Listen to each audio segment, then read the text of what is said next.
Bonsoir. Aujourd'hui, on va parler d'agitation mentale, on va parler de stress, on va parler d'anxiété. Plein de sujets pas forcément très joyeux, mais qui sont assez d'actualité, assez fréquents, on va dire ça comme ça. J'avais fait un sondage sur Instagram pour savoir comment vous vous sentiez en ce moment ces dernières semaines et c'est ce qui est ressorti le plus, donc de l'agitation, quelque chose comme du stress, etc. Et je voulais en parler aujourd'hui avec vous parce qu'il y a plein de choses à faire, mais avant de faire, il y a plein de choses à voir et à percevoir quand on est dans cet état-là.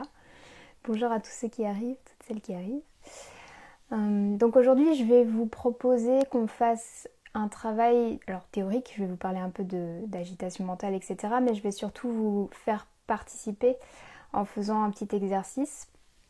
Et n'hésitez pas à me poser vos questions, j'ai reçu une question plus tôt, donc je vais y répondre sur le stress à propos d'être malade, donc je répondrai à cette question.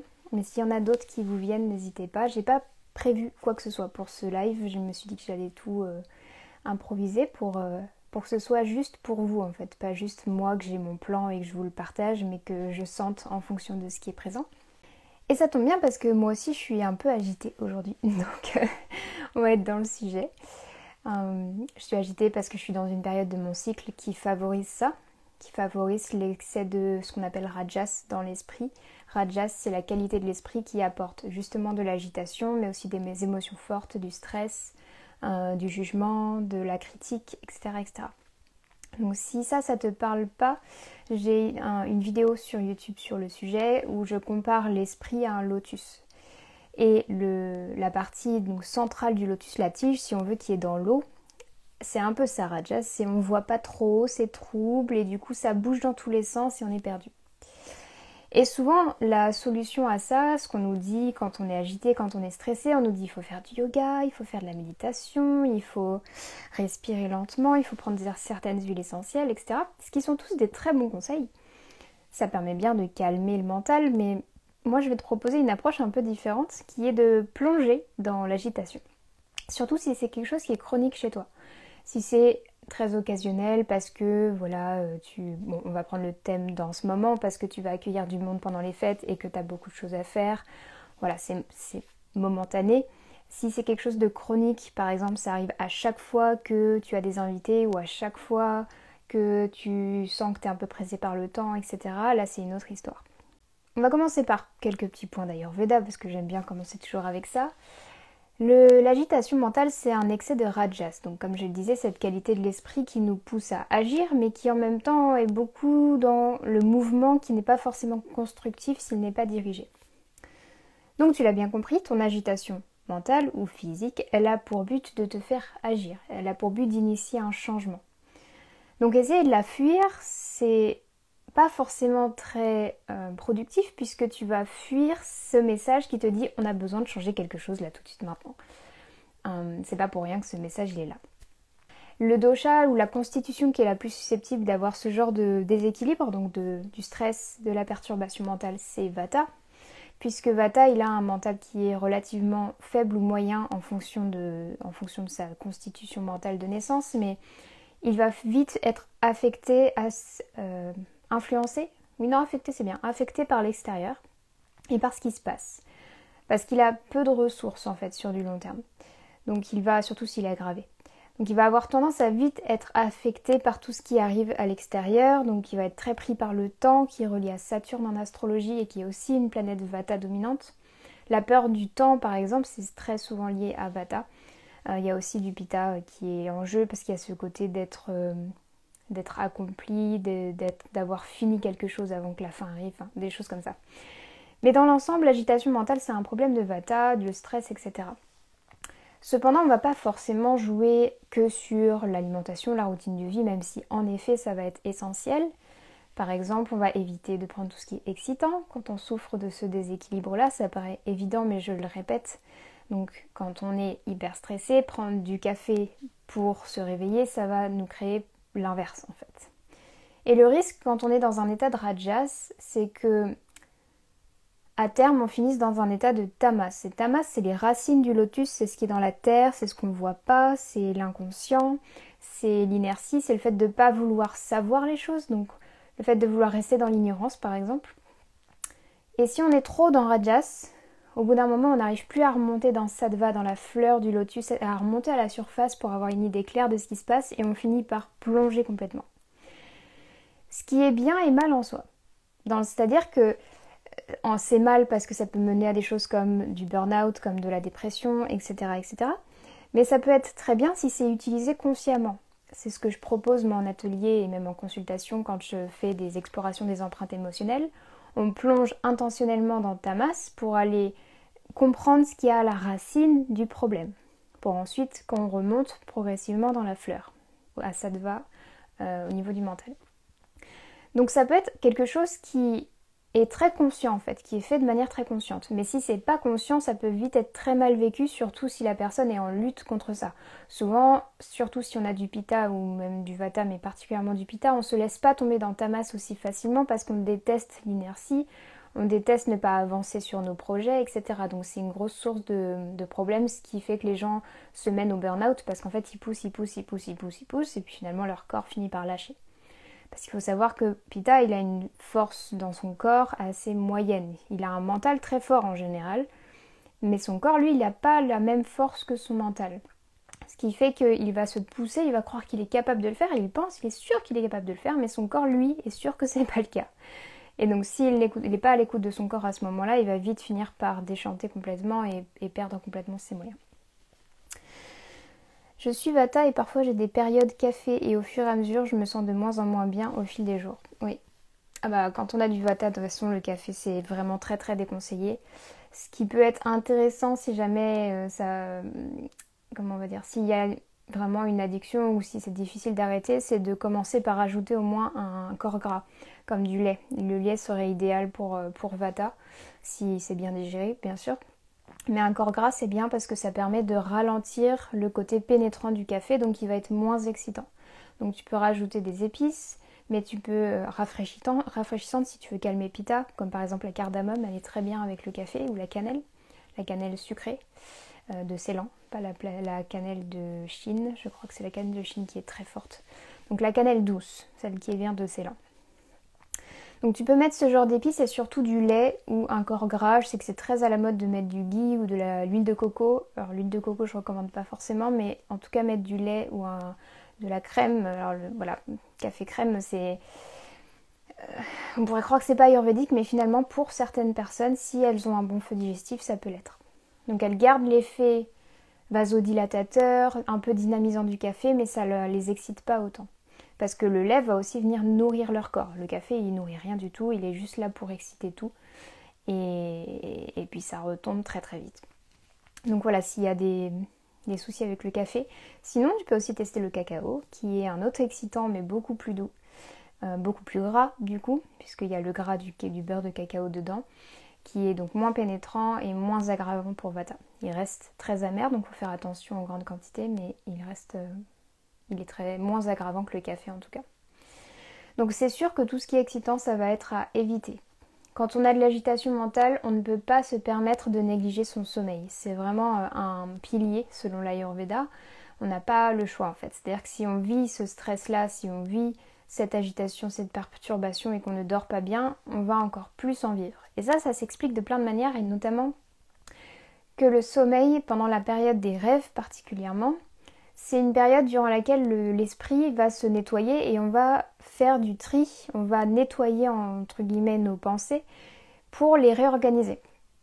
Donc c'est pour ça que j'ai appris il n'y a pas longtemps que la technique de MDR, donc le Eye Movement, je sais plus quoi,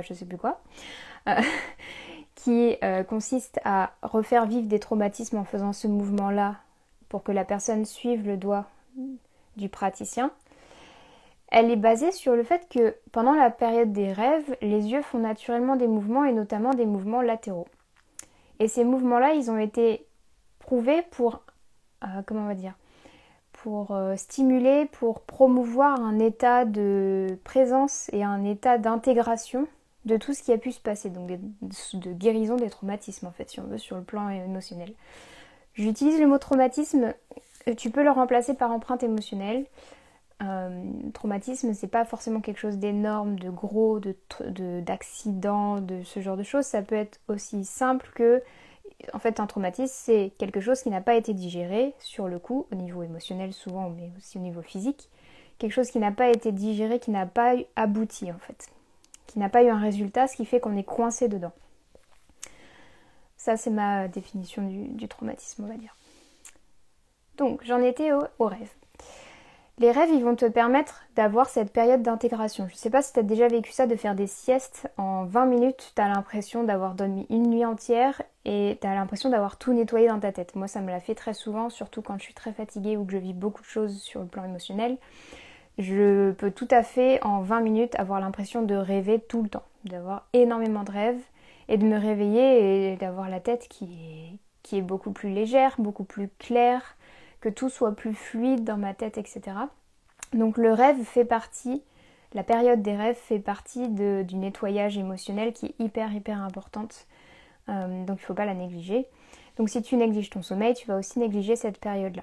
D'ailleurs, ils ont fait des tests, alors je sais, éthiquement parlant, je ne suis pas trop sûre, mais enfin, ils ont montré que quand tu empêches la personne de rentrer en période de rêve, donc en fait, ils réveillaient la personne à chaque fois qu'elle allait rentrer dans cette de période de mouvement des yeux rapides, REM, Rapid Eye Movement.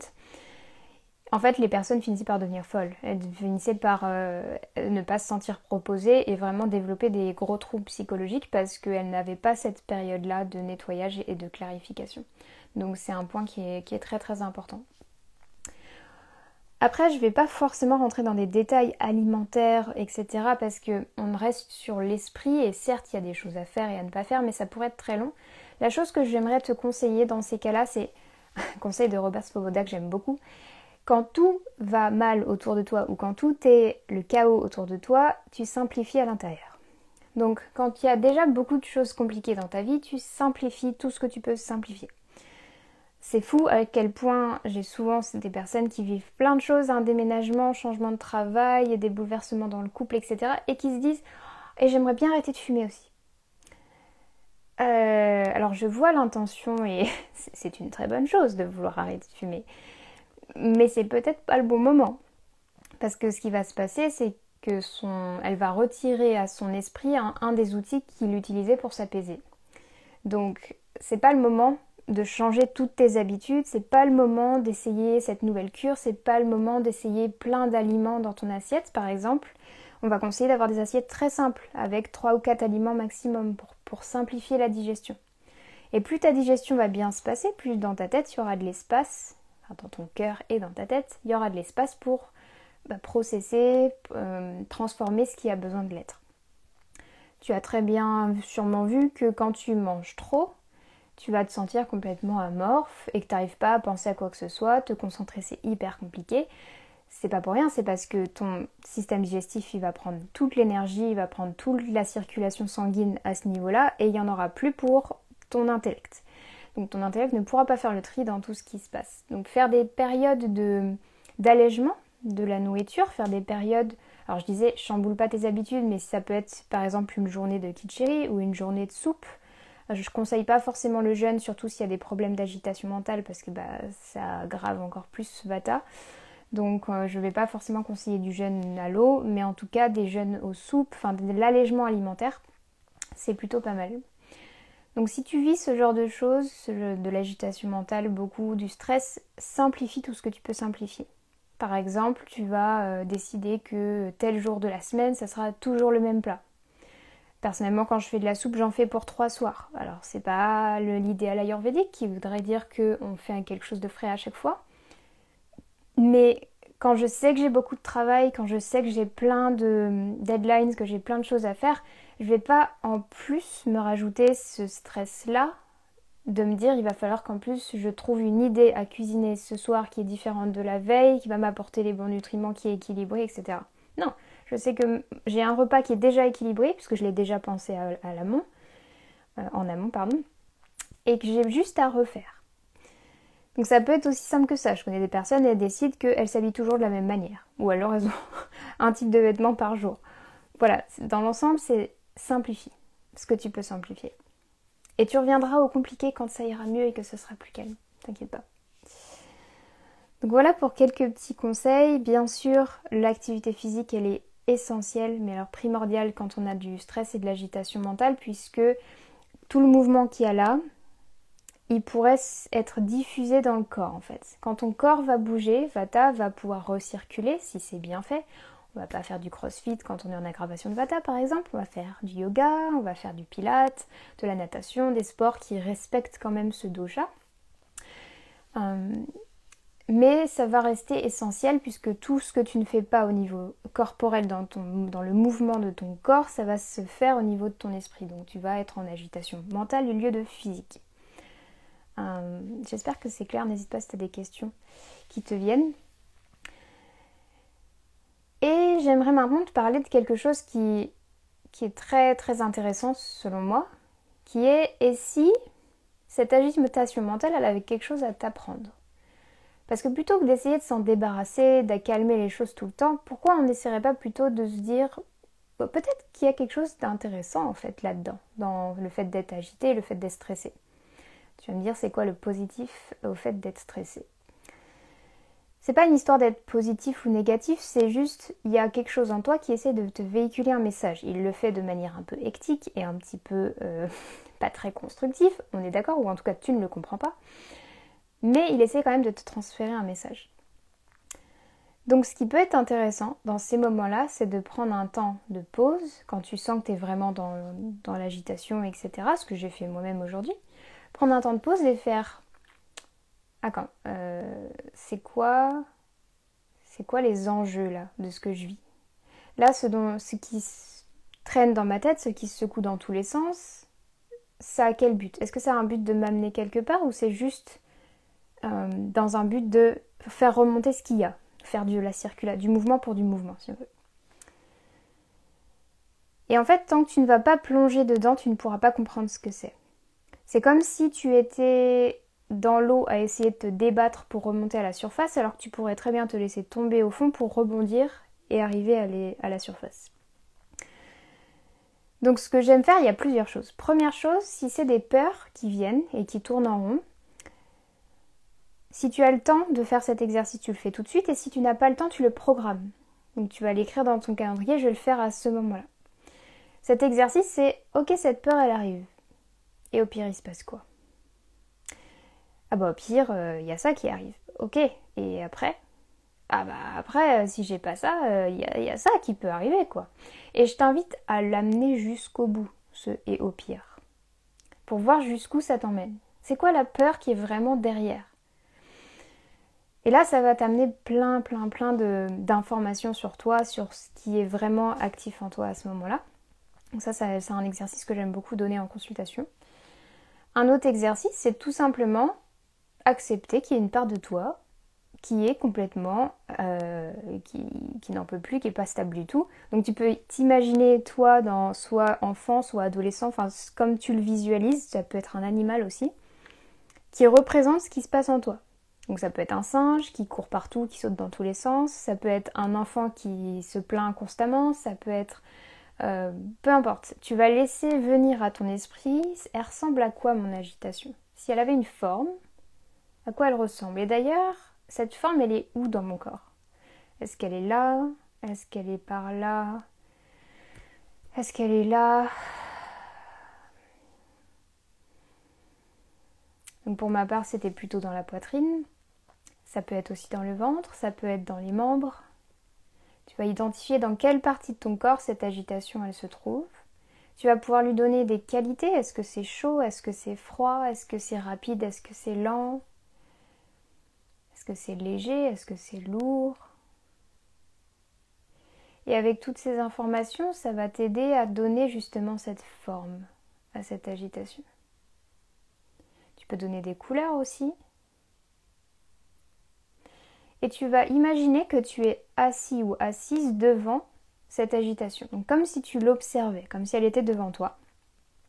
Et tu la regardes, comme si tu étais au cinéma, si tu veux, tu regardes ce qui se passe. Ok, qu'est-ce qui se passe? Est-ce qu'elle court partout? Est-ce qu'elle a besoin de dire quelque chose mais elle n'arrive pas à le dire? Tu vas juste être présent ou présente. Et ça, c'est la meilleure chose que tu puisses faire parce que La plupart du temps, l'anxiété, l'agitation mentale, ça montre que tu as besoin de présence. Tu as un besoin profond de présence à toi-même. Il y a une émotion ou une sensation dans ton corps qui a besoin que tu aies conscience de ça. Et plus tu vas t'éloigner de cette sensation, plus tu vas t'éloigner de cette émotion, plus l'anxiété va grandir. Je sais pas si tu as déjà vécu ça, mais si tu as déjà réprimé de la colère par exemple ou de la tristesse, on va prendre l'exemple de la tristesse, si tu as peur par exemple de pleurer en public. Au début, les premières fois, tu vas te dire oh non, non, je vais pas pleurer ici, non quand même, etc. Ça va te faire peur, mais tu peux te contrôler. La fois d'après, tu vas même pas être parti de chez toi, tu vas te dire oh, ouais mais là je sens que je suis un peu triste et je vais devoir être en public plus tard. Comment ça va se passer? Et là tu commences à anticiper. Les fois d'après, ça va être encore pire. Parce que ça va s'accentuer. Parce qu'il y a cette peur terrible de je vais pleurer en public, par exemple. Là, ce que tu peux faire, c'est, s'il y a de la tristesse là, maintenant, tout de suite, elle peut être exprimée là, maintenant, tout de suite, si c'est possible. Mais on peut retourner à l'exercice de tout à l'heure. Et au pire, si je pleure en public, qu'est-ce qui se passe? Qu'est-ce que ça dit de moi? Qu'est-ce que ça a comme conséquence pour moi? Je vais te dire, quand j'ai fait des vidéos de moi où je pleure devant la caméra et que je les ai postées sur YouTube, j'ai réfléchi plusieurs fois avant de poster ce genre de vidéo. Je me suis demandé si c'était vraiment utile que je poste ce genre de vidéo. Au bout d'un moment, je me suis dit, écoute, de quoi le pire qui pourrait se passer si je poste cette vidéo dans laquelle je pleure devant la caméra? Ben, on pourrait me dire que c'est clairement pas approprié comme contenu, pourquoi elle se met à pleurer en public comme ça, c'est juste du regardez-moi quand je pleure, c'est bizarre. Ok, et qu'est-ce qui se passerait si les gens pensaient vraiment ça? Si les gens ils se disaient oh bah c'est bizarre, regarde, elle pleure en public. Et là je me suis dit bah en fait moi je sais pourquoi je fais ça. C'est parce que moi j'avais besoin d'exemples quand je n'étais pas aussi à l'aise avec mes émotions. Et d'ailleurs, j'ai reçu des confirmations puisque à chaque fois en consultation, j'ai eu des gens qui avaient besoin de ces exemples et je leur ai pas dit parce qu'elle n'était pas sortie la vidéo. Et dans ma tête, c'était en mode bon, cette vidéo, il faut vraiment qu'elle sorte. Donc je suis allée vraiment à la fin et je me suis dit mais écoute, en fait, ces peurs, elles sont là, mais moi c'est pas, je sais pourquoi je le fais en fait. L'idéal en fait, quand tu as de l'anxiété, c'est d'aller lui rendre visite. Faut pas essayer de la fuir, ça empire le problème. Au bout d'un moment, ça va finir par devenir de plus en plus... La pression va augmenter de plus en plus. Mais c'est pareil, c'est ça l'anxiété. C'est que la pression, elle monte tellement que tu peux plus le gérer et ça devient une source d'anxiété en soi. Tout simplement parce que tu te dis, mais à quel moment ça va finir par exploser en fait Ça va finir par exploser. Et je vois souvent ça, des personnes très anxieuses qui ont des soucis au niveau émotionnel et notamment de refoulement des émotions. Des gens qui ont tellement l'habitude de refouler leurs émotions que ça devient une source d'anxiété. Et c'est une grande source d'anxiété parce qu'une émotion, elle est faite pour circuler. Donc si on ne circule pas, ça va créer de l'anxiété.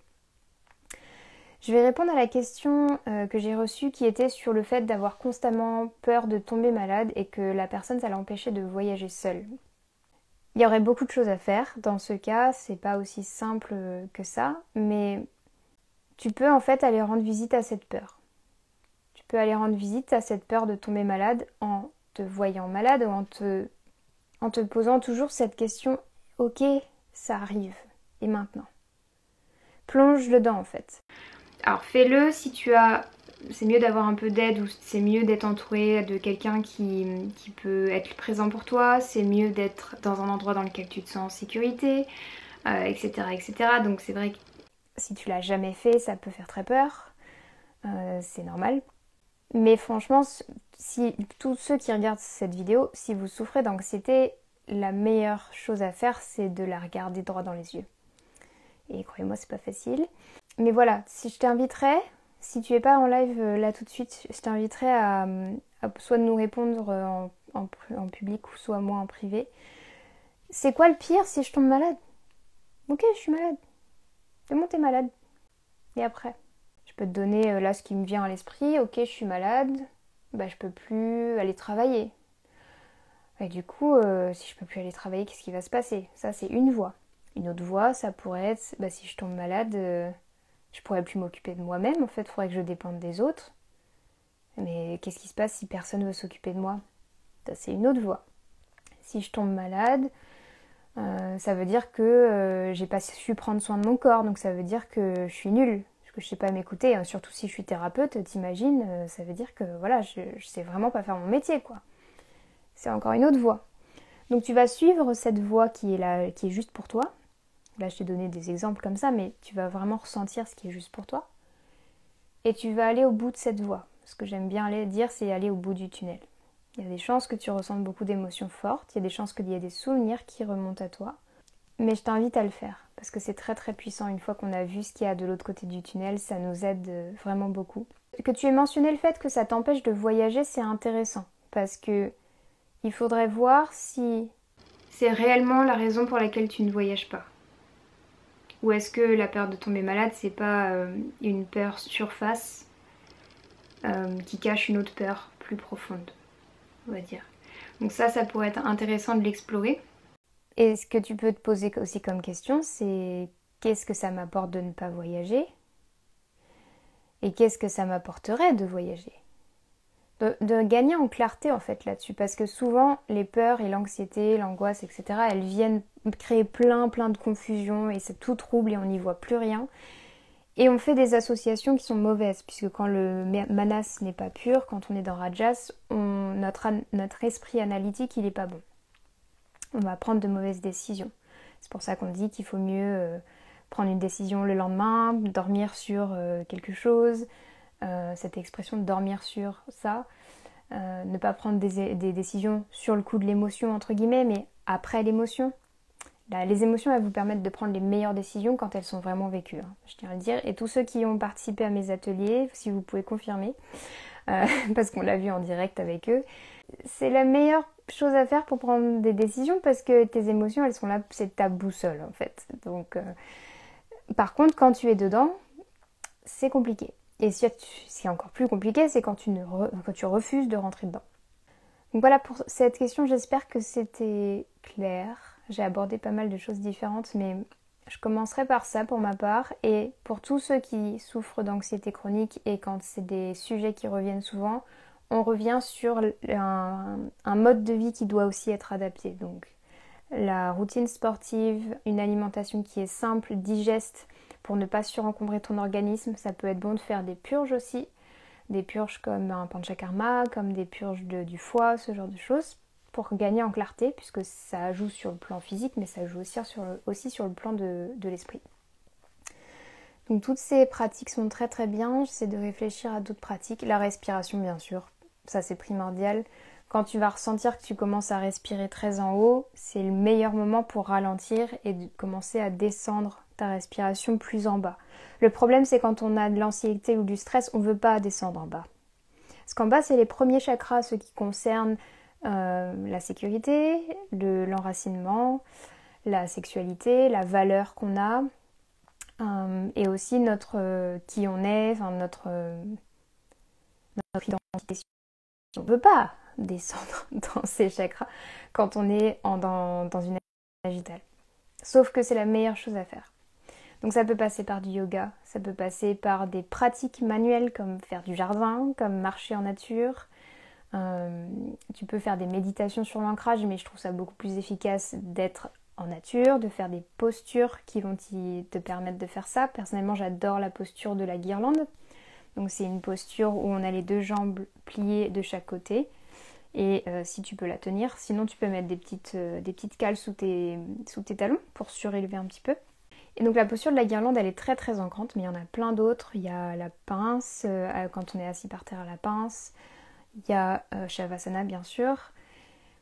Mais dans l'ensemble, quand tu souffres d'anxiété chronique, je te conseille de régulièrement dans la journée te demander comment tu peux faire redescendre ton énergie. Tu peux tout simplement visualiser le prana ou ce que tu visualises toi, le chi, peu importe. Visualiser, ça redescend, ça redescend. Parce qu'en fait, le lieu d'origine du prana, c'est un petit peu sous le nombril, c'est le point hara que disent les Chinois avec le chi. C'est un point qui est juste à quelques centimètres en dessous du nombril. Et donc c'est intéressant, particulièrement en tant que femme, parce qu'on puise beaucoup de notre énergie dans la terre, de faire redescendre l'énergie à ce niveau-là. Donc tu peux visualiser que ça redescend à ce niveau-là. Tout Tout ça, c'est des pratiques qui peuvent être faites plusieurs fois dans la journée pour te recentrer. C'est un thème tellement vaste qu'on peut aborder de plein de manières différentes. Donc si tu as des questions, si tu as un sujet en particulier, un thème dans ce thème qui t'intéresse, n'hésite pas à me le dire. Je sais que là on s'approche des fêtes, donc il y a beaucoup de choses qui sont stimulées chez nous. Il y a plusieurs possibilités comme le fait de revoir ses proches qui peut toujours être source de joie mais aussi source de grand stress. Puisque quand tu vas revoir tes proches, tu vas potentiellement... c'est un peu comme aller revisiter tes empreintes émotionnelles, donc revisiter les choses qui t'ont fait mal plus tôt dans ton enfance et qui vont être réactivées. Typiquement avoir des remarques de l'oncle sur notre alimentation, sur notre vie, sur des remarques sur tout ce qu'on vit.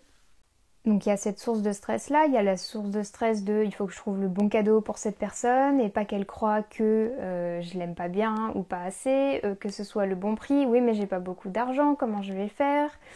Et puis il faut que je prépare tous ces trucs à manger et j'ai pas le temps. Donc tu vois que c'est vraiment une période qui peut être magnifique et en même temps très très très stressante. Ce qui n'est pas idéal parce que c'est une période normalement où on rentre profondément en introspection, notamment avec l'énergie du solstice. D'ailleurs, ceux qui sont dans le programme Mala et Mantra, vous aurez une vidéo sur ce sujet avec un mantra qui vous sera conseillé. Mais c'est pas forcément le moment où on est le plus extraverti et qu'on a le plus d'énergie à mettre vers l'extérieur. Mais bon, culturellement, c'est comme ça. Mais vois comment toi tu peux progressivement cultiver en fait ces moments-là, des moments où tu reviens à toi. Tout en profitant des gens autour, ça veut pas dire que tu dois t'isoler complètement. Mais prendre certains moments dans la journée, dans ta semaine, pour vraiment revenir à toi. Et créer un rituel, par exemple. Moi, j'aime beaucoup mon rituel avec le cacao, j'aime beaucoup les mantras, j'aime beaucoup le yoga, j'aime beaucoup la nature. Mais c'est toi, voir ce qui toi te parle. Est-ce que c'est allumer un feu? Est-ce que c'est couper du bois? Quel est ton rituel qui est important pour toi? Est-ce que c'est chanter avec tes enfants? Est-ce que c'est créer les décorations de Noël, cuisiner avec tes enfants ou cuisiner seul? Il y a plein de choses qui peuvent être des sources d'apaisement sans être des fuites. On n'est pas dans la fuite. Donc je vais te guider dans une toute petite méditation, plutôt une introspection, on va dire, où tu vas t'asseoir confortablement et tu vas observer en fermant tes yeux si là tout de suite tu sens de l'agitation quelque part. Sinon, tu peux tout simplement prendre ce temps pour respirer et pour prendre conscience de ce qui est présent dans ton corps. Peut-être qu'il y a d'autres choses qui sont présentes. Et d'observer où est cette agitation.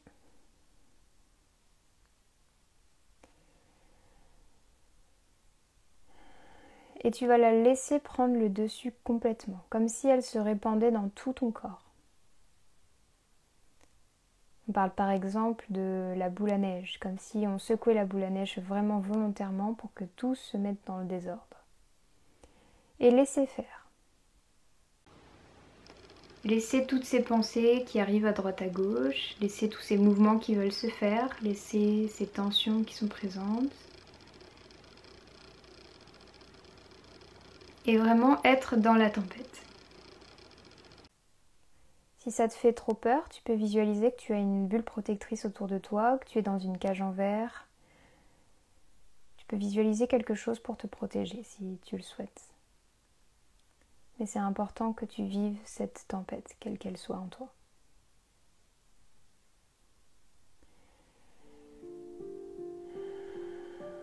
Et puis tu vas respirer en visualisant que ta respiration descend sous ton nombril. Peut-être qu'elle partait dans ta gorge, elle peut redescendre le long de ton sternum, au niveau de ton diaphragme, dans ton ventre et redescendre jusqu'en dessous du nombril.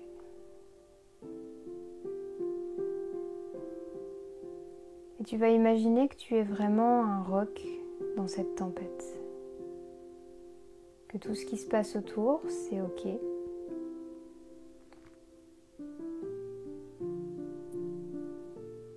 Et que ça ne t'affecte pas.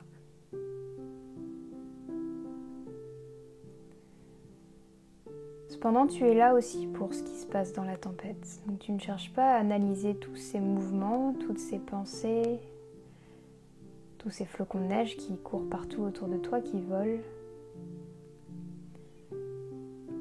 Mais tu observes cette tempête comme si c'était quelque chose de beau que tu cherchais juste à admirer.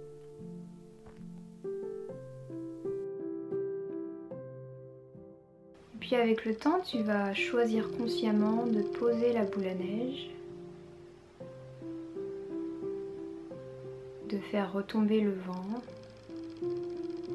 et de voir toutes ces pensées, toute cette agitation, tous ces flocons de neige commencer à retomber tout doucement vers le sol. Et s'il y a encore un petit peu de vent qui rajoute du mouvement, tu peux tout simplement le diminuer, l'apaiser et revisualiser que le flocon de neige va redescendre naturellement vers le sol. Et tu vas laisser tous ces flocons de neige, toutes ces pensées retomber vers le sol.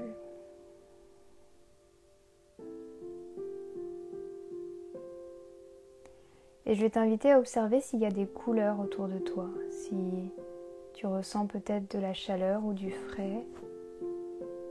Est-ce qu'il y a quelque chose comme un être, soit animal ou humain ou autre? Comment tu te sens dans cet environnement qui est plus apaisé? Est-ce que tu te sens encore plus stressé? Peut-être qu'il y a une sensation de vide. Peut-être qu'il y a une sensation de trop plein. Peut-être qu'il y a un monstre dans cet endroit. Quelque chose qui te fait peur. Et c'est ok. Tu vas tout simplement observer cet endroit qui est autour de toi et être pleinement présent ou présente pour ça.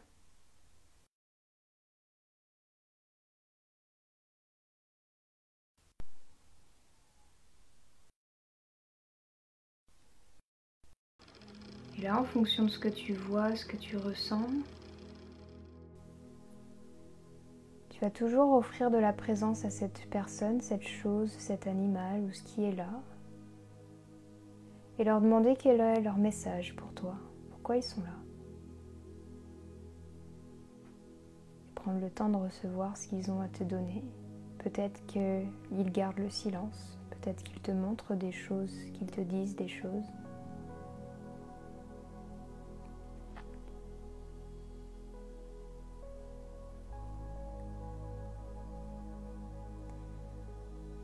Et si tu ne sens rien du tout, c'est ok. Tu reçois toujours les bons messages au bon moment.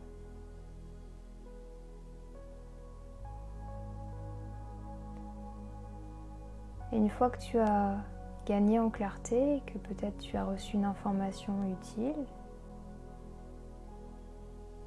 je t'invite à la conserver quelque part dans ton corps. Ça peut être dans tes mains ou dans une boîte que tu tiendrais. Et t'engager à prendre soin de ce message, de le lire vraiment consciemment et d'agir en conséquence. Peut-être changer tes actions. Prends ce message comme quelque chose qui avait réellement besoin d'être entendu. Ça ne veut pas forcément dire que c'est la vérité totale, mais c'est quelque chose qui a besoin d'être entendu, perçu ou vu par toi.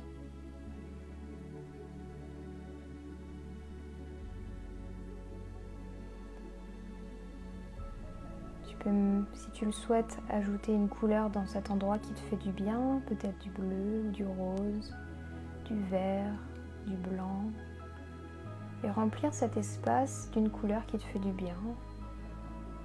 Tu peux aussi ajouter de la chaleur ou du frais comme tu le sens. Puis décorer comme tu en as envie. Peut-être tu veux mettre des décorations de Noël ou des fleurs. Et quand tu auras rempli cet espace de tout ce qui te fait du bien, tu vas comme laisser une part de toi dans cet espace et lui promettre de revenir la voir très souvent, dès qu'elle en aura le besoin. Tu vas pouvoir revenir dans ton corps et observer ce qui s'y passe. Est-ce qu'il y a du mouvement? Est-ce que c'est stable? Est-ce que c'est vide? Est-ce que c'est plein? Est-ce que c'est chaud? Est-ce que c'est froid? Et remercier cette expérience, remercier l'agitation qui est venue t'informer de quelque chose. Tu peux placer une main sur ton cœur et une autre main sur une zone de ton corps qui en a besoin.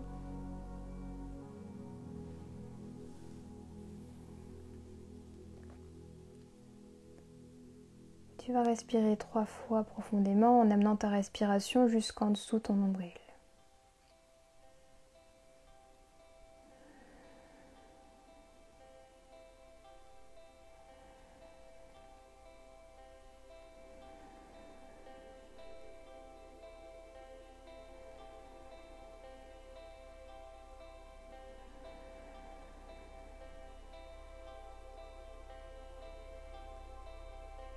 Tu peux rester un instant. Et quand tu te sens prêt ou prête, tu peux ouvrir les yeux.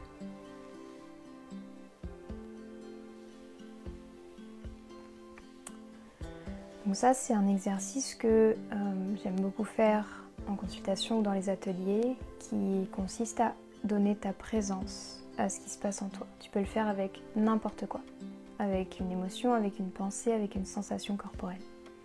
Là, on n'est pas sur l'agitation mentale, mais on peut le faire avec plein de choses. Donc si tu as vécu cet exercice, n'hésite pas à me dire comment ça s'est passé pour toi, ce que tu as ressenti, vu, quel est le message que tu as reçu. Tu peux le refaire un peu plus à ton rythme plus tard. Là, je l'ai fait en très condensé pour pas que ça prenne trop de temps. Mais tu peux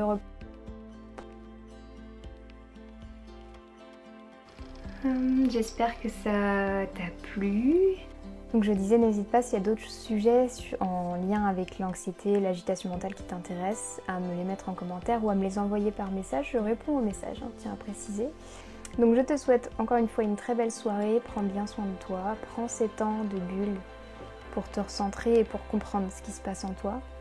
Tu pourras que être plus présent, plus présente et plus dynamique, plus actif ensuite dans toutes ces joyeusetés qui arrivent vers nous, que sont Noël, le Nouvel An, le solstice, donc tous ces moments de renouveau. Allez, je te souhaite une très belle soirée et je te dis à très bientôt.